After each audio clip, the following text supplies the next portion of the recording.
All right, ladies and gentlemen, I have the man, the myth, the legend, one of my idols that I looked up to when I was playing paintball growing up. This is Chris Lasoya, ladies and gentlemen. Chris, how you doing, baby? Fantastic, man. Made the trip over here to see my boys. Got the new warehouse kicking out here for Push and HK.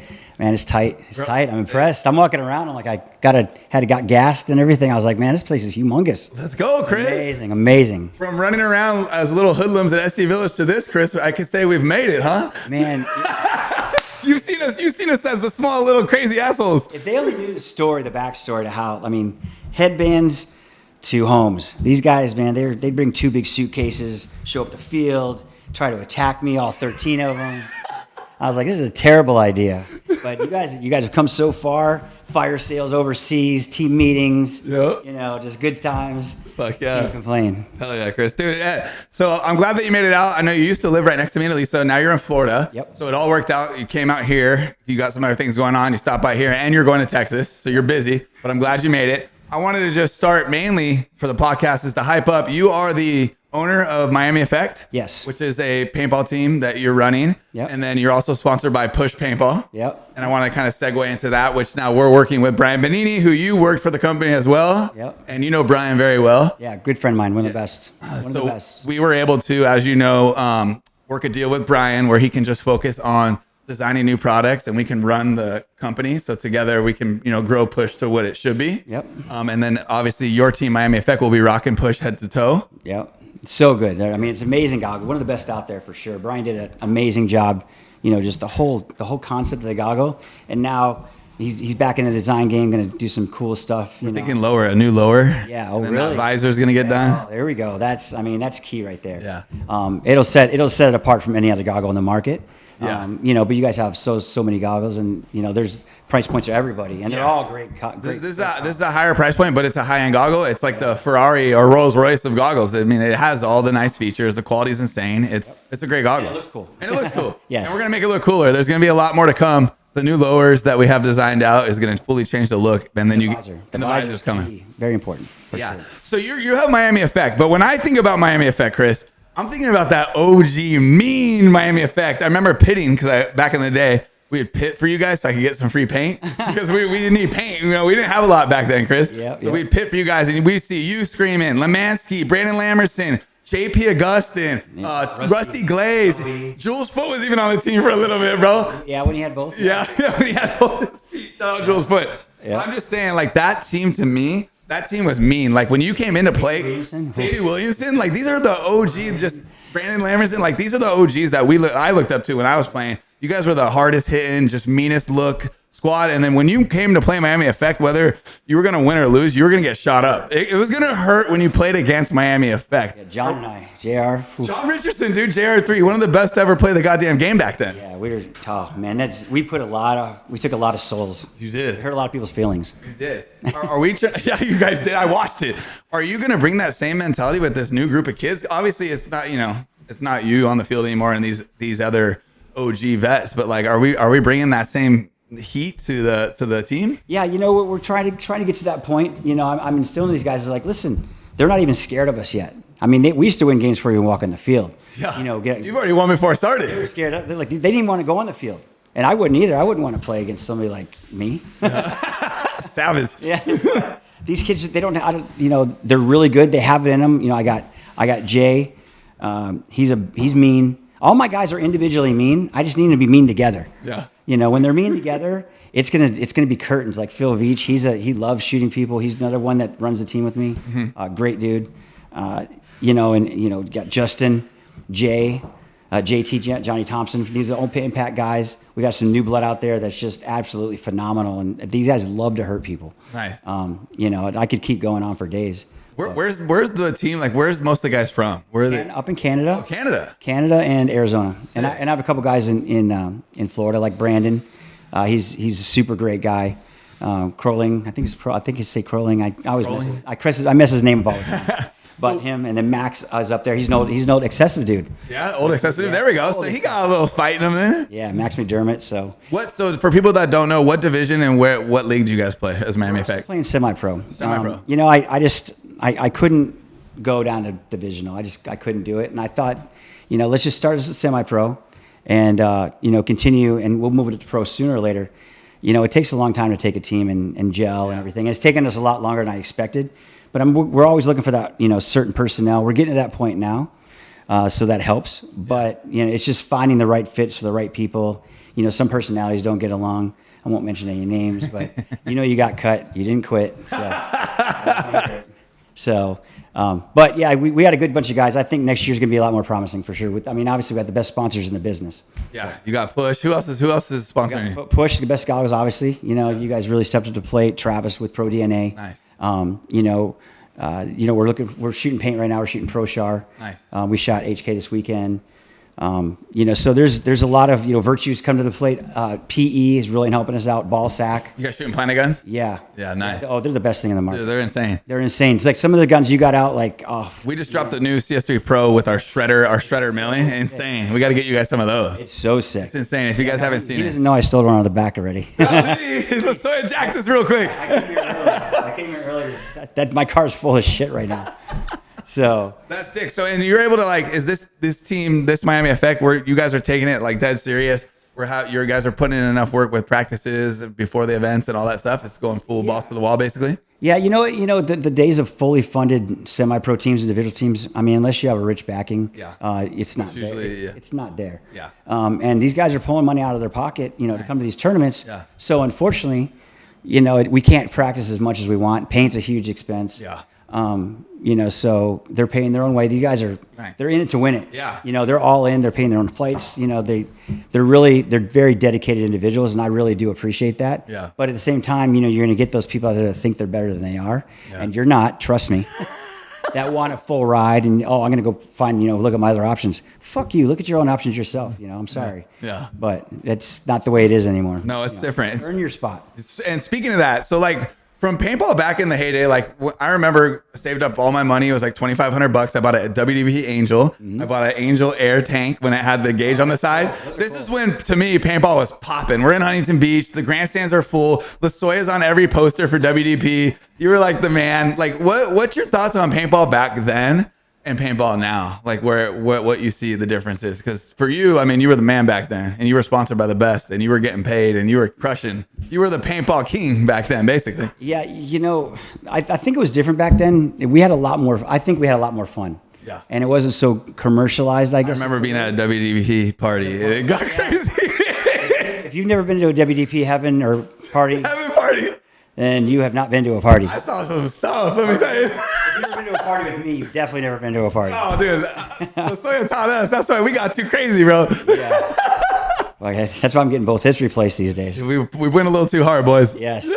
But, it was a lot different back then. All the pros and all you guys, we were all such a really tight family. Yeah. And it seems to me like that kind of got lost somewhere along the way. Because now the pros come in, I'm not saying all of them. They come in, they play, they leave. Yeah. We used to hang out from sun up to sundown and sun up again sometimes. That's true. It was a whole different dynamic, and we had a lot of fun. That's why we created the friendships that we had, like you and myself. And me, you, shout out Bobby, Vilas, rest his soul. Our whole crew, Brandon Ford. You can go see any of us. After we won't see you for 5 years, it's we haven't seen you since yesterday. Yeah. It's boom, we click right back on. 100%. That's true. You would stay around the events, and you were rocking with us. Who were we back then? You would come to our booth. We'd hang out after at parties, wherever we're going, strip clubs maybe. Who knows? But we were always around, and you were always at the field. It was good times. Yeah, you're right. The vibes back then were more family oriented or something. Fun. We were fun. We really had a good time. Yeah, our whole crew was fun. Oh my Lord, yes. I'm not saying that's still not out there, but it looks like the teams are doing it individually, like the All-Americans used to do. They used to come in and they go by them All-American South. Yeah. We were a wild bunch. We wanted everybody to come. Yeah. Proof in numbers. Yeah. But I think that's kind of got lost a little bit, and I wish I'd see it come back. The parties in the Empire trailer. Yeah. Forget about it.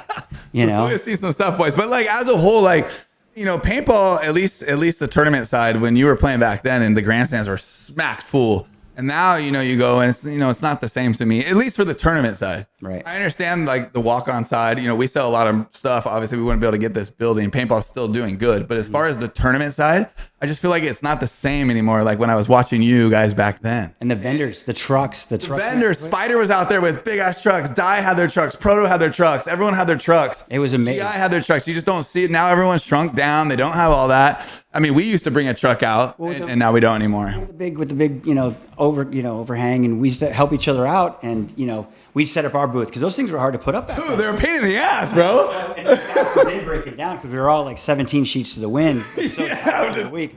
And we're like, we're helping you, you help us, and we'd all help each other and just kind of go in a circle. True. Yeah, we would. It didn't matter if you were with Di or whoever, we'd go around together. The crew would help each other, bro. I would help Rocky all the time. Rocky would come in. We're like, Rock, dude, we don't know how to get this fucking thing down. He'd come and help us. He just needs a ladder. Yeah, he's a little short. Shout out Rocky. But that's the thing. Back then, we were such a tight group that we would go help each other out and take down the booths and help each other because exponentially, we all want to get back to the bar. We want to get done with this and go rock. We don't, no man behind. No. So we all bounce out together, and it was a very close-knit group of people that we ran with back then. Yeah. And I think a lot of that's gone. Yeah. Not gone, but it's just not as prevalent as it used to be. Yeah. And it's unfortunate because it was really cool and long-lasting relationships. We've been friends for, how old were you? 13, 14? 14. When I first got into the, Yeah, and I mean, we've been friends for, God, ever. Forever. Don't say how old you are now. Yeah, we ain't going to say that. Let's just leave that open-ended. It's been a while. Lasoya's getting a hip replacement, boys. It's getting bad. No, it's kidding. It's true. We're getting old, boys, but we had good memories and we rocked harder than anybody. I mean, even in Europe, so many fun traveling adventures and in the States, just nonstop. We lived the full paintball dream. I mean, you did. You got to see it all from top to the bottom and all around. So yeah. That's why I asked what you think about just paintball now, as far as like the NXL compared to like when MPPL and PSP were thriving. Like your thoughts, like. I don't know. It's transitioned. I know you say the family thing and the group thing, but it's just as far as the sport and paintball in general. I think the sport itself has escalated. It's a lot better put together. The fields are cooler. There's better venues. I think that there's a lot more meat to the bone for the league itself and the games and everything, and the way they were transitioning and progressing in that respect. The other stuff is like the friendships and that's going to come whatever, regardless. But I think that the sport itself is escalating and going in the right direction. And they're getting eyes on them with ESPN, Tom and those guys and Bart and all the guys that are involved in that side of things. You guys with the sponsorship money you've been putting into the league, a lot of that money goes towards helping these teams get to where they need to be. And the sponsors, it's attracting people like ESPN and stuff like that. So, which is important.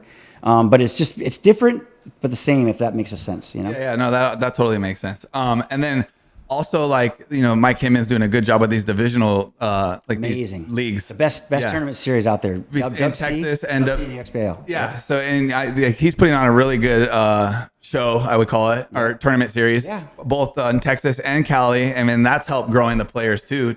We can start here as a feeder league and then jump into the NXL or whatever too. I don't know. Did we have? Was it thriving at that level back then? We really didn't. It didn't have really. I mean, Steve Rabikoff started a league. I remember Pan Am like way back in the day. I kicked out that tournament series many times. Just running down bunker people. Yeah, that. I mean, and then you had the CXXBL up in Canada. Yeah, that was good for a minute. In Suey. Yeah, that was doing good. And it's just that's where Impact kind of that was where they farm grown. They started, so to speak. Came out from there. Yeah. Yeah, and so the feeder leagues were cool, but with Mike's league, that's very beneficial. Is you'll point out, and what I mean by that is that when you reach a certain amount of points in the NXL, you can't even play Mike's league, or you're allowed to have one guy. Right. So that keeps the sandbagging. It keeps the sandbagging from happening, so to speak. Yeah. I'm Division III, for God's sake. So, and I'll put these guys in the ground. Look, we tried to get Fedorov onto a team, and he pointed out it wasn't possible. He's won too much. Yes, We couldn't, not even just to be one pro on a semi-pro team. It was not allowed. Right. Yeah. So that's cool. They do that. He does that. I mean, but still, his players, the caliber of players that he has in those two leagues, and I go and I commentate in the USXBL, and these players are not bad, man. Oh, they're good. There's some kids that get to your attention. I'm like, damn, that kid's good. Yeah. And they're very tight knit group of people, so it's not like you can go poach these players. I mean, you'll get the occasional guy, hey man, can I play for you? But these guys are close. They want to make it themselves, like we all did back in the day. Yeah. So hats off to that league. It's a very good league Very good league. Shout out Mike Heyman, WCBPL, Yep. CXBL. Yep. Yeah, crushing it. If you haven't heard of those leagues and you want to get into tournament paintball, check those two out. It's probably the best possible option for you to do it. 100%. That and NXL. Yep, for sure. Yeah. Awesome. And then what else was I going to ask you? I had another question I want to write down because I don't want to forget. Some of this stuff. We got plenty of time. And we don't have a year. No. Take a long Oh, that's what I just wanted to make sure I didn't forget this. Chris Lasoya back in the day. I think it was a PSP. We were the hostel kids back then, and we were playing semi-pro or D1 or whatever it may be. We saw Lasoya. We all grouped together, and we said, hey, we're going to jump Lasoya. So all of us, I'm telling you, 12 of us ran at Lasoya, tried to go to tackle him. He's throwing people off of him. He gets on Cassidy. He gets on one of our other buddies. This Asian kid broke his ribs. All 12 of us couldn't even stop Lasoya in his heyday. Do you remember that? Like little ants. All I heard was, it sounded like the Goonies or Time Bandits. It's a charge. Like, get him. And I was like, mind you, I'd had a couple of drinks, and I'm like, are they really coming for me? And they came from everywhere. We were deep, bro. We were rolling deep. They came from everywhere. The Asians, you didn't even see them till they're right in front of you. But I'm telling you, man, they came at me, and I was just like, are they serious right now? I'm like, I was not in the position to be jumped by a bunch of 14-year-old little kids. Well, we were like 16 then, so. Yeah, well, I'm telling you, man, that was pretty nice. I remember people were flying. I was seeing feet biting people's ankles. I was just. Hey, and a little bit after that, we ended up tying Bear to a tree. Oh my God. Wasn't that up in Pennsylvania? I think so. That's what it's been a while. It's hard to remember all the shit these days. You tied him to a tree. Didn't you use saran wrap or like cellophane to wrap him? Gio was pissed. Oh, he was Jay mad. Baines was mad. I mean, we were crazy back then. That's why we really lived up to the hostel kid's name back then. I would definitely agree with that. That was gnarly. I forgot about that. That was nuts. Yes. So, Sawyer, what's one of your best paintball memories? I had someone ask me to ask you. Man, anything to do with Avalanche, like the Avalanche crew. Avalanche crew. Talk about that. Yeah, back then. You know, that was, we started off as Easy Company back in the day, and transitioned over to Avalanche. You know, we had Ed Portman, who was, a very integral part of making that team successful because he pulled money out of the pocket. Yeah. And he was the financier. And then Angel came and the sponsorships were rolling in. So it was kind of snowballed into something pretty wonderful. And we had, LB, JR, Brandon, Rusty, even Gator Glaze, his brother played. Yeah. JP. I'm going to forget somebody. I know I am. Carl played. Mark Knob. Yeah. The OGs. That's a short story. So all that whole memory of that whole Avalanche segment. Because we were Steve Rabikoff, Sean Ellis, Jeremy Salm. We were such a good core. We did everything together. I mean, we were gone 250 days out of the year playing at overseas and teaching clinics and playing in the tournament series here in the States, both leagues. Yeah. I had your Avalanche poster in my room as a kid. I had all the posters. Avalanche was one of them. These posters are so cool, man. You guys marketed so good, or the sponsors did for Avalanche back then. We'd go to the events, we get the posters, the sign, everything. It was nice. It was cool. Avalanche was pushed as like a premier, like the team. One of the first teams to ever get put on a pedestal, so to speak. Yeah. I mean, you still had the staples, the Ironmen, the All-Americans. Yeah. Aftershock. Those staple teams are out there, but the Avalanche marketing situation was next level. We had Vans. We had outside sponsors come in. That's right. I remember seeing a Vans logo, I think, on one of my things. Yeah, I mean, it really didn't amount to much, but it was still there. Yeah, that's cool. So it was just such a great experience to get that team to where it was. And, the core of the team ended up as infamous. I mean, obviously we all transitioned, a little older, and they replaced us with younger, faster kids, which is fine. But the core guys, me, Travis, Brian, we talk all the time. Yeah. Brian Fowle, yeah. So did that core team play against Dynasty? Yeah. It happened? Yeah, we were infamous. Okay, so you had switched to Infamous, and then Infamous played against this new team, Dynasty, that came up. It was Avalanche, then Miami Effect, and then that whole debacle happened. Got it. And then we took the same core from Avalanche went to, Rocky Cagnoni was on that team too. Yeah. And then we took that core and we started Infamous, and that's when we went out and started beating everybody's ass. Got it. In the 7-mans. And then what? Did you play against these Dynasty guys? Did you ever beat them? A couple times. Yeah. They still are the best team in history with most wins and everything. And back then they had Angel Fregosa, who was a savage, and then BC Brian Cole. These are guys that you guys don't know now, but Angel and Brian Cole. Brian Cole was the dirtiest fucking player I think I've ever met. Still my favorite player. He wore the hat forward, swagged out. He'd roll up and just shit on motherfuckers. He had a scar on his face. He got in a bar fight and got fucking shanked. Yeah. BC, dude. Shout out BC. Remember him? He's a great dude, man. Dude. He's always... I remember one time we were playing those guys at SC Village in a hype ball field, and they cheated me. And the calm person that I was, I went over and started choking Brian, laying on the ground, and he's screaming help. Are you serious? And Brian can fight, dude. He can. Yeah. All the other guys, like SK, like Skinny Kevin, all those guys just started pumping me full of lead. And I'm just getting shot 150 times, just sitting there choking Brian on the ground. And finally, somebody made me stop. I think I got tired. See, this is what I'm saying. He's a fucking monster. But I mean, you know, those kids then they started kicking our ass. I mean, I wouldn't say kicking our ass, but they started beating us. Yeah. Then they started consistently beating everybody. Yeah. Now, you know, then they just took over the whole thing. Yeah. You know, so but you know, the whole reason they got to that point is because they were smart enough to play teams like us in practice that would just kick the shit out of them. Exactly. You know, and you got to play somebody better. And then we stalemated. We're the best team, and then they caught up, and then they surpassed. And now we're playing catch up again, and then all these other teams are catching up. Then you got the Russians practice mentality, which is just fucking stupid. Then the Russians come in and they're playing 7 days a week, dude. Yes. When the Russians weren't playing games. 25 million balls a year. Dude, unlimited funding from the fucking Sergey, the bank dude. Yeah. Vampire. They just took it to another planet, dude. And then you got Bart with his whole system, and then you know Sarge with his system. Yeah. I mean, it just the transition was just like, oof, Jesus. It got crazy. It got crazy. Yeah. Everyone got good and good fast. But all on the positives. I mean, we don't. Oh, yeah, okay, wrong. I like going and kicking the shit out of people and getting to the bar quicker, 100%. However, I like a good competition, and for years we were battling back and forth, and then we were the older guys, and they were still up and coming. Yeah. I think that where it changed is we're playing the World Cup against Dynasty, and SK and John Richardson. We were going. Whoever won that game goes on to the finals, and SK shot John. I believe. I'm pretty sure it was John, SK that shot John, and they went on, and that's when the tides turned. Those guys started. Then they got more confidence out of that. I think they might even have won that event or the Ironman.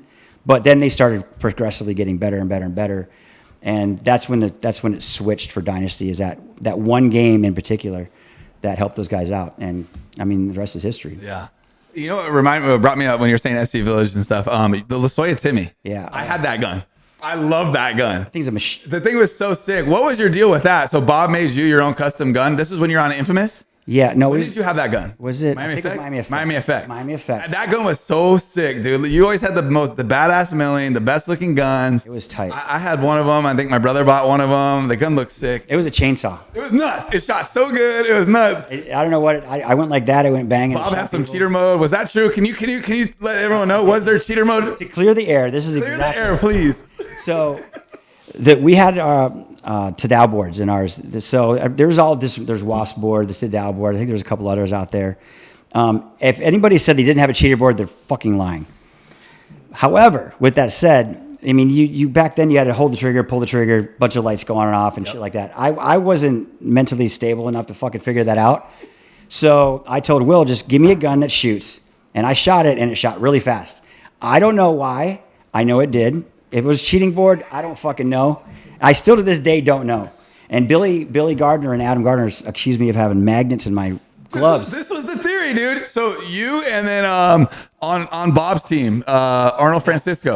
Yeah, that had magnets in their hand. As soon as you got the glove, you put it on, it changed the mode. But if the ref took it, it turned the mode off. Yes. Is it true? No. Okay. I mean, not for We me. cleared the air right here.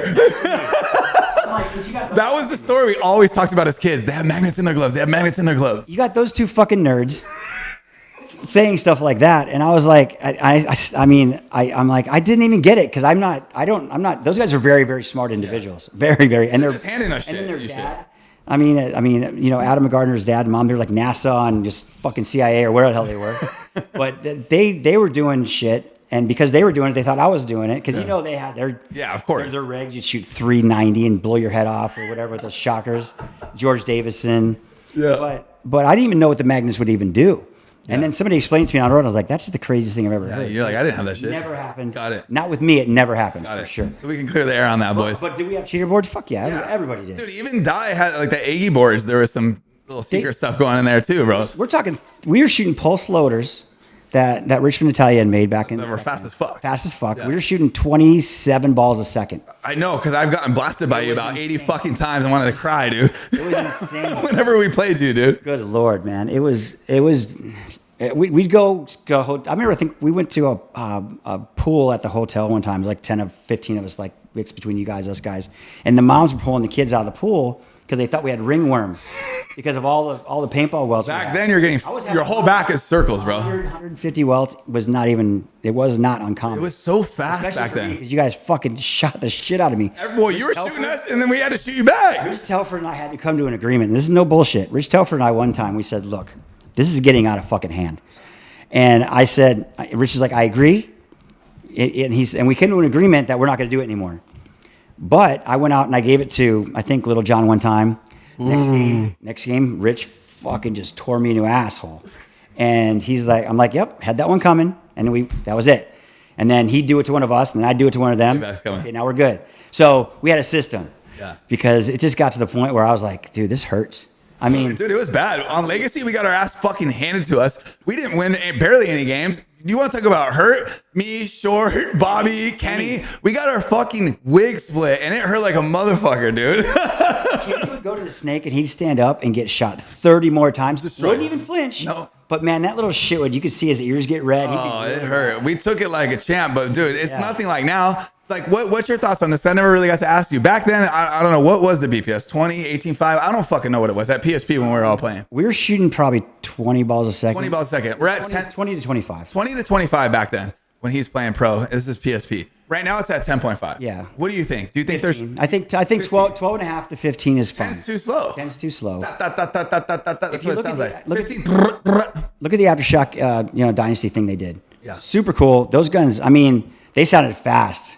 And, it's just, I think the whole reason that the rate of fire went down, and people don't think about this part of it, is because all these sponsor teams like ourselves, we were getting 2 million balls a year, 2.5 million. That's a lot of money. Yeah. And all of us were getting it, all the pro teams. Yeah, it's a lot for we're shooting a lot of paint with shooting that much paint. So the reason that the FPS came down, the rate of fire came down, is because the paint sponsors got together and said, hey, we're coming too much out of pocket for this shit. And that's why the rate of fire slowed down. So it was strategic on their part, which I get financially as a business person, as I'm sure you. But back then, I wasn't a business person. I didn't give a shit. I just wanted to shoot 25 balls a second.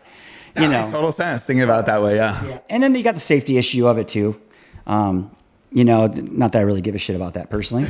20 balls per second, you can fuck someone up. Bring it down to 15. I think 15 is 5. You're gonna be okay. You're not gonna kill anybody. We'll be all right. 5 or 15 is gonna be cool. I think it should happen, but yeah. So like people could get to the corner of the snake easier. But they had pins and shit back then where like they would block those gaps. You could still make it. I mean, there was stuff in the way, like the angles. JP in them, or they would run up these pins and then pin out. Like they would do all these. Half the size of the pin. Yeah, Kenny too. They're fucking making it, dude. It was nuts, but it was hard. It was fucking hard. It was hard. That was probably their excuse of why they did it. But what Chris made sense. What you just said.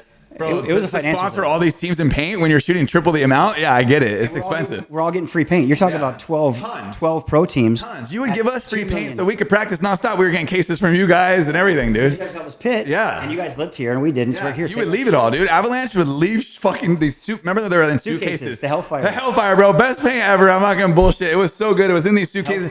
These guys, Avalanche would come to SC, they'd be done, and we'd be just collecting suitcases, dude. And we could play for the next month. It was awesome. Richmond Italian paint is the best paint in the universe. It was good. He's good. An Imperial. Remember the Imperial? Yeah, Imperial. It was purple ball. Yeah. With the pink shell. Oof. Man, Marbleizer. OG Marbleizer was good. Yeah, like All Americans. We couldn't even Aftershock and All Americans had that paint. Yeah. And we could never use it because they would hoard it all. Yeah. And then we started stealing some from them.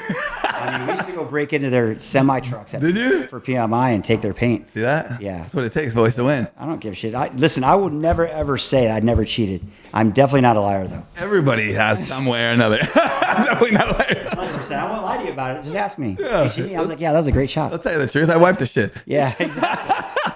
I'm there to win, man.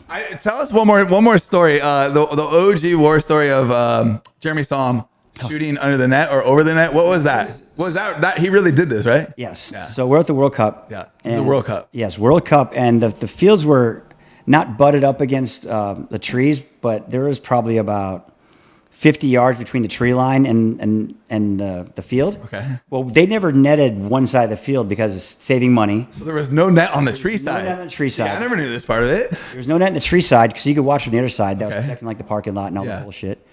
And we were playing Ground Zero, and Ground Zero was I thought we were going to beat their ass regardless. And Jeremy had borrowed Jeremy from Addicted's gun. This is an old school team. Addicted, they were beasts too back in Texas. Yeah, Addicted.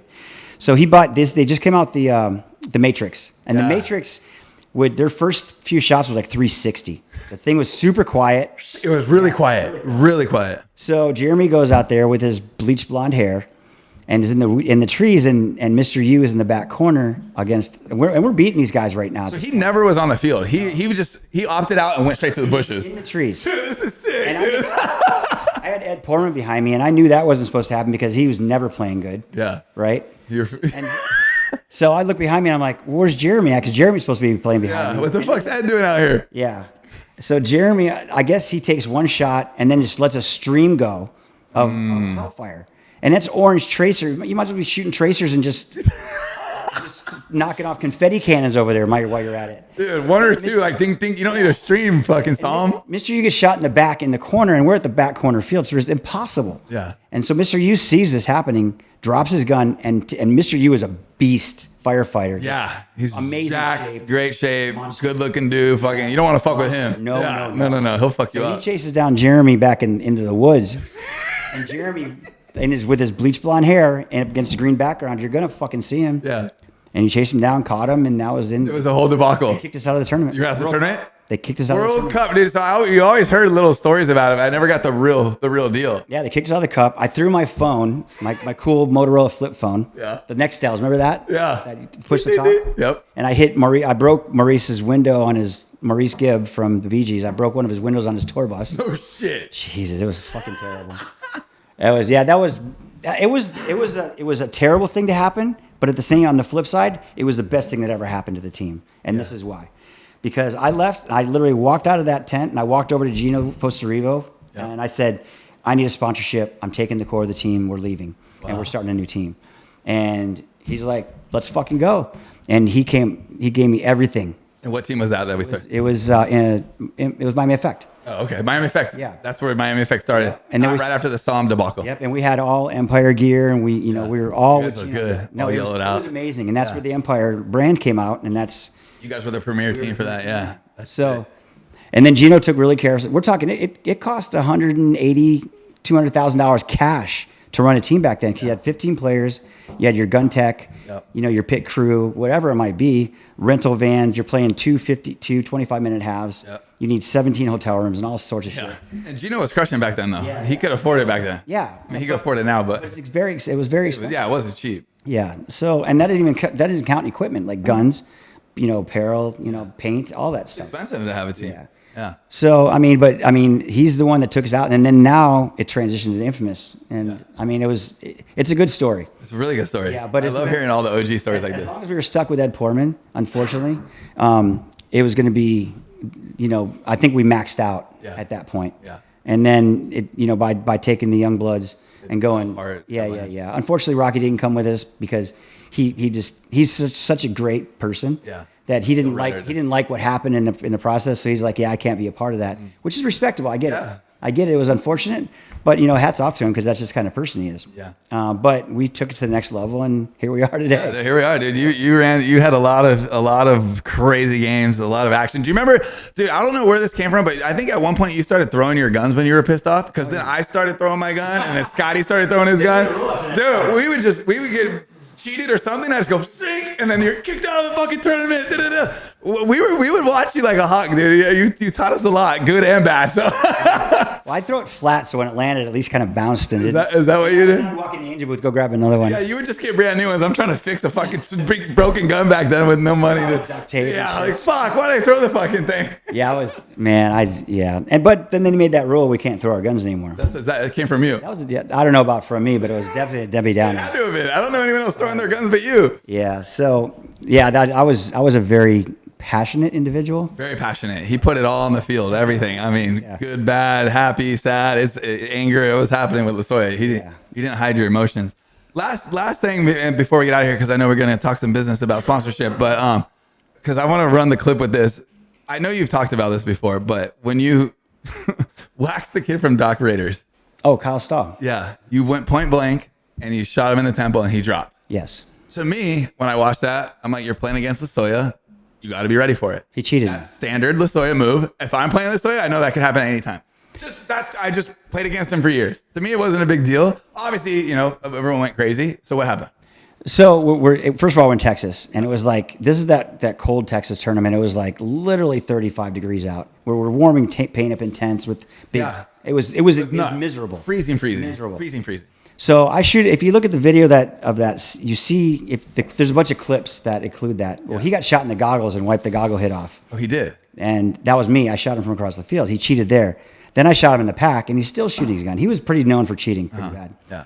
And finally, if you get a major penalty, like a malicious intent penalty, in the first half of the game, you only have to sit out the second half. If you get a major in the second half, you have to sit out the whole next game.